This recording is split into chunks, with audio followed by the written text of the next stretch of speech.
नमस्कार, capital TV का खास शो राहुल का अग्निपथ देख रहे हैं आप। मैं हूं आपके साथ पूजा।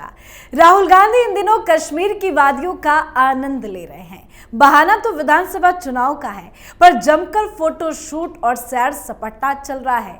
श्रीनगर के मशहूर होटल में कश्मीरी वाजवान का स्वाद चख रहे हैं। श्रीनगर के लाल चौक पर आइसक्रीम पार्लर में मस्ती कर रहे हैं और कह रहे हैं कि हम कश्मीर में मोहब्बत की दुकान खोलने आए हैं। वैसे राहुल गांधी को यह नहीं भूलना चाहिए कि जिस कश्मीर की सड़कों पर वो आधी रात बेफिक्र होकर घूम रहे हैं, वो पीएम मोदी की ही देन है। खैर, आज राहुल गांधी ने मल्लिकार्जुन खड़गे के साथ नेशनल कॉन्फ्रेंस के नेता फारूक अब्दुल्ला से मुलाकात की। नेशनल कॉन्फ्रेंस और कांग्रेस के गठबंधन की बात कही। चुनाव को लेकर रणनीति भी बनाई जा रही है। तो जम्मू कश्मीर को लेकर राहुल गांधी का दौरा और चुनाव पर चर्चा, आज इस पे तो चर्चा करेंगे ही, पर राहुल की मुसीबतों का भी जिक्र करेंगे, क्योंकि एक तरफ वीर सावरकर को लेकर अपमानजनक बयानबाजी करने के मामले में राहुल गांधी पुणे सेशन कोर्ट में बुरे फंसे हैं, तो वहीं कल अमित शाह से जुड़े मानहानि के मामले में सुनवाई भी होनी है। तो इन तमाम मुद्दों पर चर्चा के लिए मेरे साथ स्टूडियो में मौजूद हैं कैपिटल टीवी के एग्जीक्यूटिव एडिटर राजीव जी। सर, आपका बहुत बहुत स्वागत है। धन्यवाद। राहुल गांधी तो कह रहे हैं कि वो चुनाव की रणनीति को लेकर जम्मू कश्मीर में है, तो क्या रणनीति बनाई जा रही है? राहुल गांधी का मकसद क्या है जम्मू कश्मीर जाने का? देखिए, जिस तरह से राहुल गांधी दो दिवसीय दौरा की बात की, राहुल गांधी मल्लिकार्जुन खड़गे और केसी वेणुगोपाल गए कश्मीर और वहां पर चर्चा की, चुनाव की। लेकिन जब 2 दिवसीय दौरा है तो एक दिन इन्होंने क्या किया? पहला दिन जब यहां से निकले तो श्रीनगर में जाकर इन्होंने क्या किया? रात भर में कौन सी मीटिंग की? कार्यकर्ताओं से थोड़ी देर के लिए मुलाकात हुई, लेकिन उसके बाद अगर यही करना था कि वहां से श्रीनगर जाएंगे, श्रीनगर से जम्मू चले आएंगे और वहां पर अपने लोगों से मुलाकात करके दिल्ली वापस चले आएंगे, तो फिर 2 दिवसीय दौरा कहने की क्या जरूरत थी? इसके पीछे एक अलग मकसद था, क्योंकि जो मीटिंग राहुल गांधी करने वाले थे वो मीटिंग दिन में नहीं हो सकता। ये सारे तो दिखाने के लिए हैं। फारूक अब्दुल्ला से मुलाकात करके आप क्या करोगे? क्योंकि जो नेशनल कॉन्फ्रेंस है उसने तो पहले ही कह रखा है, जो ये राहुल गांधी बार बार कह रहे हैं कि देखिए हम गठबंधन तो करेंगे, लेकिन कांग्रेस के वर्कर्स की, कार्यकर्ताओं की प्रतिष्ठा का सवाल जहां होगा हम कंप्रोमाइज नहीं करेंगे। ये प्रतिष्ठा का सवाल उठा क्यों? क्योंकि नेशनल कॉन्फ्रेंस ने पहले ही कह दिया कि घाटी की जो 47 सीट है उसमें से केवल 2 सीट हम कांग्रेस को दे सकते हैं, उससे ज्यादा नहीं दे सकते। केवल 2 सीट अगर लेना है तो कांग्रेस हमारे साथ बातचीत करने के लिए तैयार हो, क्योंकि नेशनल कॉन्फ्रेंस और पीडीपी ये दोनों जानती है, दोनों पार्टी के नेता इस बात को समझते हैं कि जम्मू के 43 सीटों में से हमारी जमानत जब्ती हो जाएगी अगर हम चुनाव लड़ेंगे तो। वहां पर भारतीय जनता पार्टी से हमारे कोई मुकाबला है ही नहीं, चुनौती हम नहीं बन सकते हैं। इसलिए हमें जो फाइट करना है वो घाटी की 47 सीटों पर है। अब 47 सीटों पर अगर कांग्रेस को साथ में ले लेंगे, पीडीपी को साथ में ले लेंगे, वहां पर छोटी छोटी पार्टियां उभर कर आई है, जैसे जम्मू कश्मीर अपनी पार्टी, अपना दल जो कहते हैं, उसके बाद सजाद लोन की पार्टी है, उसके बाद तीसरे एक बड़े स्तर पर उभर रहे हैं धीरे धीरे गुलाम नबी आजाद, जो कांग्रेस के बड़े नेता, पूर्व मुख्यमंत्री रह चुके हैं। तो इन सारी पार्टियों में भी कहीं ना कहीं एक बेस बनाकर रखा है एक एक जिलों में, तो कम से कम इन लोगों से मुकाबला घाटी में ही होगी। तो ऐसे में कांग्रेस के साथ गठबंधन अगर उसकी शर्तों के अनुसार करते हैं, यानी कि अगर कांग्रेस को 25 से 30% सीटें देते हैं, तो फिर हमारा मुकाबला कांग्रेस के साथ होने से कोई फायदा तो नहीं होगा, लेकिन नुकसान हो जाएगा। जब हम चुनाव ही 25 सीटों पर लड़ेंगे तो फिर जीत की संभावना तो 10 से 12 सीटों की रहेगी। तो ऐसे में आगे का भविष्य हमारा क्या होगा? इसलिए जैसे लोकसभा के चुनाव में नेशनल कॉन्फ्रेंस ने साफ कर दिया था, घाटी की 3 सीटों में हम कोई समझौता नहीं करेंगे। आपके जो 2 जम्मू की सीटें हैं, उन 2 सीटों पर अपना उम्मीदवार हम नहीं खड़ा करेंगे, कांग्रेस चाहे तो उन दोनों सीटों पर चुनाव लड़े। तो ये तो पहले से तय था, राहुल गांधी मीटिंग करें या ना करें, 2 सीटों से ज्यादा नेशनल कॉन्फ्रेंस देने के मूड में नहीं है। और पीडीपी का जहां सवाल है तो महबूबा मुफ्ती से बात करने के लिए तैयार नहीं है।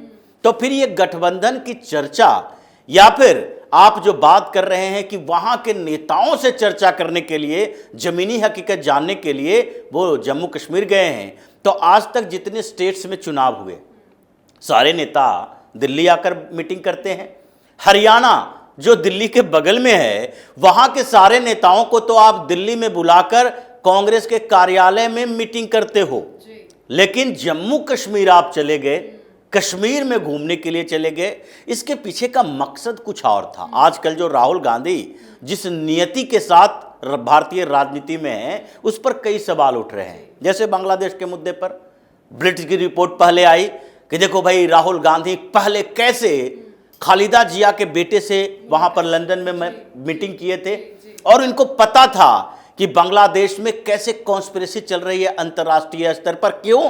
क्योंकि शेख हसीना जो हैं वो पीएम मोदी के अच्छे करीबी माने जाते हैं। भारत के साथ बांग्लादेश का संबंध बेहतर है। पाकिस्तान के साथ तो इन लोगों ने पहले ही कॉन्स्पिरेसी कर रखी है भारत को परेशान करने के लिए। चीन के साथ राहुल गांधी का, सोनिया गांधी का, या फिर अमेरिका के वो लॉबी, अमेरिका और चीन के बीच प्रतिद्वंदिता है, लेकिन अमेरिका का एक लॉबी जो कि भारत के विरोध में है, वो चीन का इस्तेमाल भारत के खिलाफ करता है।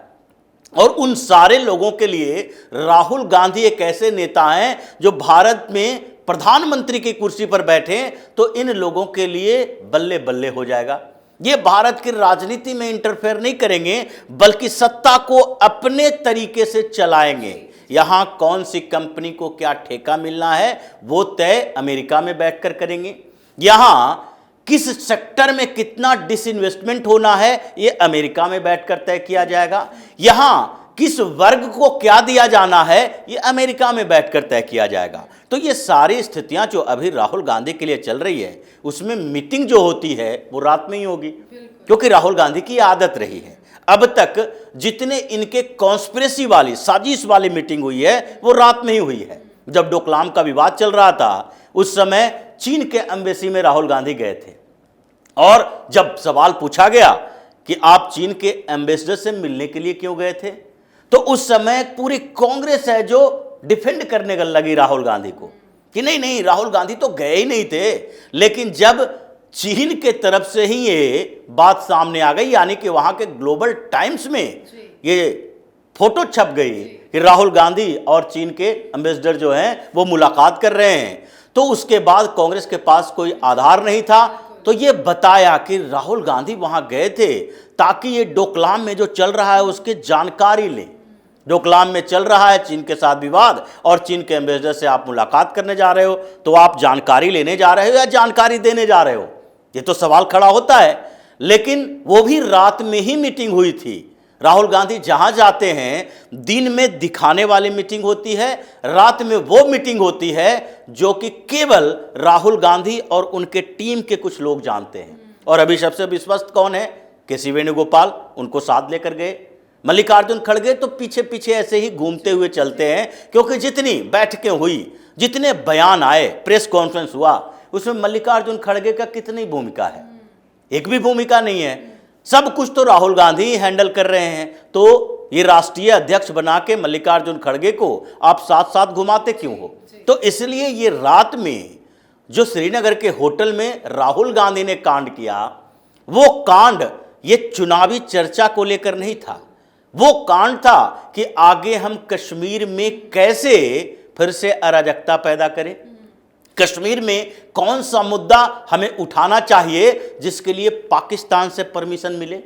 राहुल गांधी डायरेक्ट 370 की बात नहीं करेंगे, लेकिन स्टेटहुड की बात तो कर रहे हैं कि कश्मीर को स्टेटहुड मिलना चाहिए। ये भी कह रहे हैं कि कश्मीर के लोगों को जो डेमोक्रेटिक राइट्स उसके हैं वो डेमोक्रेटिक राइट्स मिलने चाहिए। कौन से डेमोक्रेटिक राइट्स हैं? कश्मीर के लोगों को सारे डेमोक्रेटिक राइट तो मिल रहे हैं, लेकिन राहुल गांधी के अनुसार डेमोक्रेटिक राइट कौन है? वही है कि कश्मीर के लोगों को पत्थरबाजी करने का अधिकार मिलना चाहिए। अब तक जो 2019 के बाद ये पत्थरबाज गैंग जो है वो दुबक गया है, और इसीलिए इनको चाहिए कि वो पत्थरबाजों को इकट्ठा होने के लिए अधिकार तो चाहिए, वही उसका डेमोक्रेटिक राइट है। आतंकवादियों को पनाह देने वाले लोगों को पकड़ा ना जाए, ये डेमोक्रेटिक राइट है। क्योंकि अभी तो कश्मीर की पुलिस और भारतीय सेना फिर पैरामिलिट्री फोर्सेस, ये तीनों का जो संयुक्त ऑपरेशन चल रहा है कश्मीर के अंदर। गांव से इंफॉर्मेशन आ रहे हैं कि देखिए हमारे गांव के आसपास आतंकवादी दिखाई पड़े हैं। पहले तो यही होता था कि गांव वाले ही इन आतंकियों को संरक्षण देते थे, क्योंकि उसके पास भी एक मजबूरी भी थी, उसको इन आतंकियों से सुरक्षा के लिए यहां पर भारत की सरकार है जो डिफेंड नहीं करती थी। इन लोगों को अधिकार नहीं दिया गया था, सेना को, पैरामिलिट्री फोर्सेस को, कि आप गांव में घुस सकते हो, आतंकियों के खिलाफ सर्च ऑपरेशन कर सकते हो, उनको खत्म कर सकते हो। तो ये भी डरे रहते थे। और मानवाधिकार के नाम पर कश्मीर में जो पर कतर दिए जाते थे पैरामिलिट्री फोर्सेस को या भारतीय सेना को, उसके बाद ये लोग खुद डरे रहते थे कि हमारे खिलाफ केस कर देगा। ये महबूबा मुफ्ती और ये फारूक अब्दुल्ला की सरकारों ने यही तो किया, सेना के जवानों पर केस करवा देता था।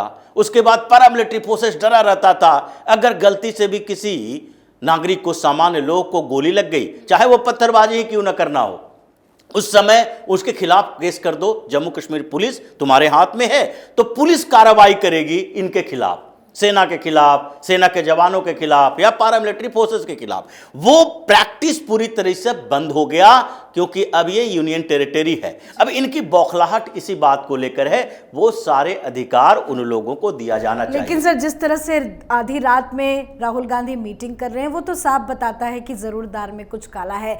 लेकिन एक तरफ वीर सावरकर का मामला है, दूसरी तरफ अमित शाह से जुड़े जो मानहानि का मामला चल रहा है सुल्तानपुर में, उसको लेकर कल सुनवाई होनी है। कैसे इन दोनों अलग अलग मामलों में राहुल गांधी फंस गए हैं? देखिए, इनको फंसना ही है, ये एक दो मामले नहीं है। अमित शाह का मामला है और अमित शाह को इन्होंने हत्यारा कहा है। एमपी एमएलए कोर्ट में सुनवाई चल रही है। कुछ समस्याएं तो जुडिशियरी में है, ये तारीख पर तारीख दी जाती है। पिछली 12 तारीख को सुनवाई होनी थी, जज साहब छुट्टी पर चले गए। उसके बाद अब 23 तारीख को सुनवाई होनी है। अब देखते हैं उस सुनवाई में जज साहब होते हैं कि नहीं। सबसे बड़ी जो महत्वपूर्ण बात है वो तो है रेगुलर सुनवाई होना, क्योंकि एमपी एमएलए कोर्ट बनाया है इसलिए गया।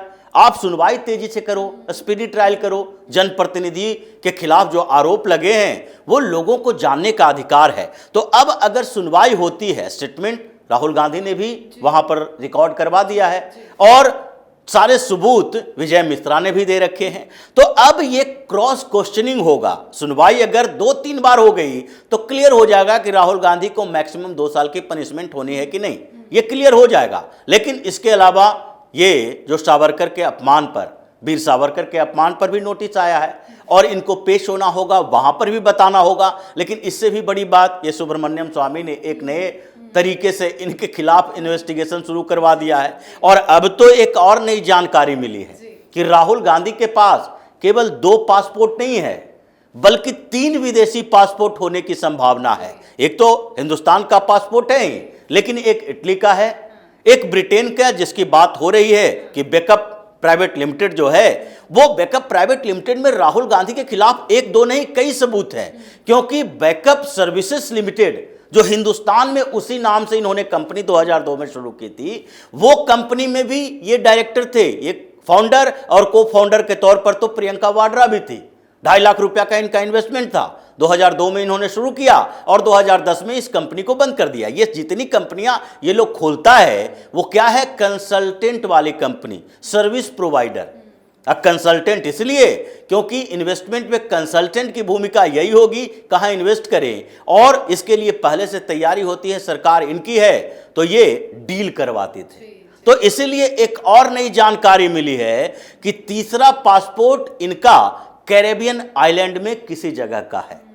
कैरेबियन आइलैंड, कैरेबियन कंट्रीज जो है, उसमें से एक जगह पर, किसी जगह पर जहां इन्वेस्टिगेशन अभी चल रहा है, कोई भी देश हो सकता है उसमें, वो टैक्स हेवन कंट्रीज सारे हैं, वहां पर पासपोर्ट यानी कि वहां की नागरिकता के लिए, पासपोर्ट के लिए एक सामान्य स्थितियां होती है कि 2 से 2.5 लाख डॉलर अगर इन्वेस्ट करते हैं उस देश में तो आपको वहां की नागरिकता मिल जाएगी। और ये रिपोर्ट यही कहती है कि राहुल गांधी ने वहां पर 2.5 लाख US डॉलर का इन्वेस्टमेंट किया और वहां से नागरिकता ली वहां का पासपोर्ट लिया है, यानी कि 3 विदेशी पासपोर्ट राहुल गांधी के पास है हिंदुस्तान के पासपोर्ट के अलावा। अब ये इन्वेस्टिगेशन धीरे धीरे आगे बढ़ रहा है तो पता चलेगा कि राहुल गांधी ने अब तक कितने कांड किए हैं, जिसका खुलासा होगा तो इनके ऊपर एक के बाद एक कार्रवाई भी होगी। किसी आम इंसान या देश प्रेमी इंसान के पास तो इतने 3-3 पासपोर्ट तो नहीं हो सकते, मतलब जरूर कुछ गलत है। बहुत बहुत धन्यवाद सर समझाने के लिए। तो अमित शाह के खिलाफ आपत्तिजनक टिप्पणी केस में राहुल गांधी बुरे फंसे हैं, वीर सावरकर के केस में भी फंसे हैं और ये तीसरा पासपोर्ट राहुल गांधी की मुसीबत बढ़ा सकता है और बड़ा एक्शन भी इस पूरे मामले में हो सकता है। तो वहीं राहुल गांधी जम्मू कश्मीर में चुनाव का बहाना लेकर मौज मस्ती कर रहे हैं। राहुल गांधी ने श्रीनगर दौरे पर प्रेस कॉन्फ्रेंस भी किया, जिसमें पार्टी के राष्ट्रीय अध्यक्ष मल्लिकार्जुन खड़गे भी मौजूद रहे। राहुल गांधी ने मीडिया को संबोधित करते हुए कहा कि कांग्रेस और इंडिया गठबंधन की प्राथमिकता है कि जम्मू कश्मीर को राज्य का दर्जा जितनी जल्दी हो सके दोबारा बहाल कराया जा सके। मतलब एक नई मांग राहुल गांधी ने रख दी है। मतलब बस राहुल गांधी लोगों को बेवकूफ बनाने के लिए जम्मू कश्मीर पहुंचे हैं और देर रात मीटिंग कर देश विरोधी साजिश रच रहे हैं। इस पर आप अपनी राय कमेंट कर लिखें। देखते रहिए कैपिटल टीवी। नमस्कार।